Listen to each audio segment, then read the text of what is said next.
চলুন। মরার ইচ্ছা আছে নাকি? এই চল। এই তুমি না, এরপর ওপর করে দেবো। এই চল।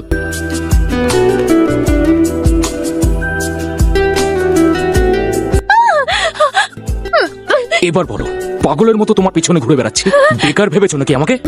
এভাবে ছুরিটা আমার গলায় ধরলে তোমার কি মনে হয় আমি রাজি হব? না মেনে এখান থেকে যাবে কোথায়? আমার কাজ না হলে আমি তোমাকে ছাড়বো না। আমি এসবের জন্য কখনো হ্যাঁ বলবো না। ছি! আচ্ছা, এত ভালো একটা সুযোগ পেয়েও না বলে দেওয়ার মতো মেয়ে আমি তো প্রথম দেখলাম। আমার এরকম বাজে কথা একদম পছন্দ আমি নয়। বাজে কথা কিচ্ছু বলিনি। 10 জন লোকের সামনে যাইতে লজ্জা লাগছিল বলে এত নাটক করছিলে, তাই না? এখানে আশেপাশে কেউ দেখার মতো নেই। বলো কত চাই? আরে লজ্জা পেতে হবে না, বলো কত চাই? আমি টাকা নিতে পারবো না। এই, তাহলে যা করার ফ্রিতে করে দাও।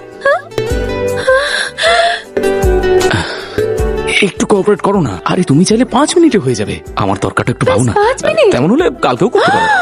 কি কাকা? আরে এত অবাক হওয়ার কি আছে? আচ্ছা ঠিক আছে, পরশু করে দিই।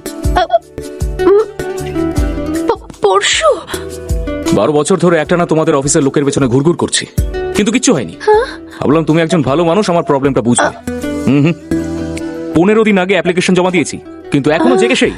মানে তুমি যেটা দিয়েছিলে ওটা অ্যাপ্লিকেশন ছিল? তার মানে তুমি এখন ওটা খুলেই দেখোনি? সরি। হ্যাঁ, কত টাকা চাই কত টাকা চাই তুমি জিজ্ঞেস করছিলে, তাই আমি ভাবলাম যে তুমি আবার কি ভেবেছো? আমি তো কিসব উল্টো পাল্টা ভাবছিলাম। আচ্ছা, অ্যাপ্লিকেশনে কি